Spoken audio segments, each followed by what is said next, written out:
कभी सोचा है कि हमारे सारे गैजेट्स, हमारे कंप्यूटर, इन सब को चलाने वाली वो अदृश्य शक्ति आखिर है क्या? ये कुछ ऐसा है जिसे हम छू नहीं सकते, देख भी नहीं सकते, लेकिन इसके बिना हमारी पूरी डिजिटल दुनिया मानो एक पल में थम जाएगी। आज हम इसी अदृश्य शक्ति को थोड़ा करीब से जानने वाले हैं। तो सवाल यह है कि कंप्यूटर की आत्मा क्या है? सुनने में थोड़ा अजीब लग सकता है ना? पर सच कहूं तो सॉफ्टवेयर के कॉन्सेप्ट को समझने का इससे बेहतर तरीका शायद ही कोई हो। बिल्कुल आसान भाषा में समझें तो सॉफ्टवेयर बस कुछ निर्देशों का एक सेट है, एक कलेक्शन है। ये समझिए कि ये कंप्यूटर का दिमाग है जो उसे बताता है कि हर काम कैसे करना है, चाहे वो कोई वीडियो चलाना हो, एक ईमेल भेजना हो या फिर कोई गेम खेलना हो। सब कुछ इन्हीं निर्देशों पर चलता है।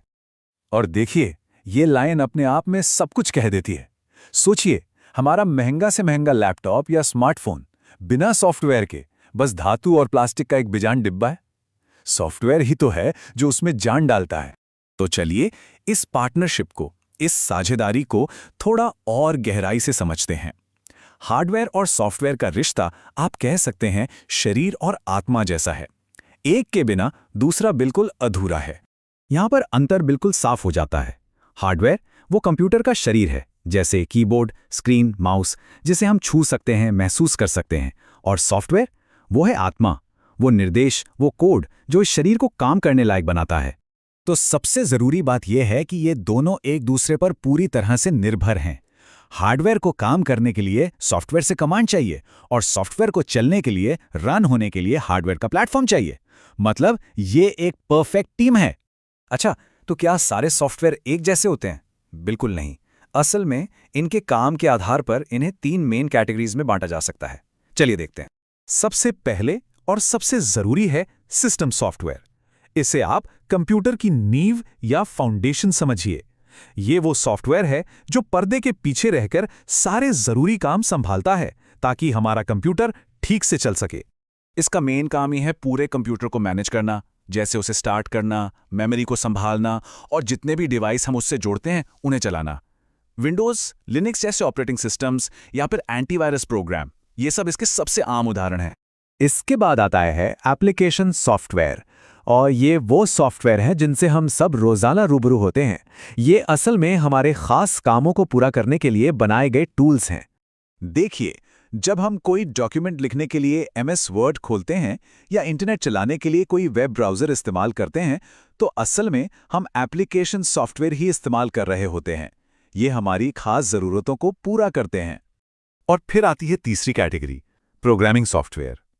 ये समझिए कि ये डेवलपर्स का, यानी सॉफ्टवेयर बनाने वालों का एक खास टूलकिट है। इसी का इस्तेमाल करके बाकी सारे सॉफ्टवेयर बनाए जाते हैं।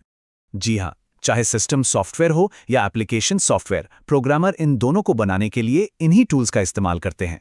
कंपाइलर और इंटरप्रेटर जो C++ और पाइथन जैसी लैंग्वेजेस के लिए होते हैं, वो सब इसी कैटेगरी में आते हैं। अब जरा ये समझते हैं कि सॉफ्टवेयर में ऐसा क्या खास है जो इसे बाकी चीजों से एकदम अलग बनाता है। इसकी अपनी कुछ यूनिक पहचान है। जैसा कि हमने शुरू में ही बात की, ये कोई फिजिकल चीज नहीं है और इसीलिए इसे बहुत आसानी से कॉपी करके शेयर भी किया जा सकता है। लेकिन हाँ, इसका यही नेचर इसे कंप्यूटर वायरस के लिए थोड़ा वल्नरेबल भी बनाता है और जाहिर है ये चलने के लिए हमेशा हार्डवेयर पर ही निर्भर रहता है। तो चलिए, अब तक हमने जो कुछ भी समझा है उसे फटाफट से एक साथ देख लेते हैं ताकि जो मेन पॉइंट्स हैं वो अच्छे से याद रह जाए। तो बात सीधी सी है, सिस्टम सॉफ्टवेयर कंप्यूटर को चलाने के काम आता है, एप्लीकेशन सॉफ्टवेयर हमारे रोजमर्रा के काम करता है और प्रोग्रामिंग सॉफ्टवेयर का इस्तेमाल नया सॉफ्टवेयर बनाने के लिए होता है। बिल्कुल सिंपल और क्लियर। तो इस जानकारी को बस यहीं तक मत रखिए। अगली बार जब भी कोई ऐप या कोई प्रोग्राम इस्तेमाल करें तो एक पल के लिए रुककर सोचिएगा जरूर कि ये किस तरह का सॉफ्टवेयर है। यकीन मानिए, ये एक छोटा सा सवाल टेक्नोलॉजी को देखने का हमारा नजरिया बदल सकता है।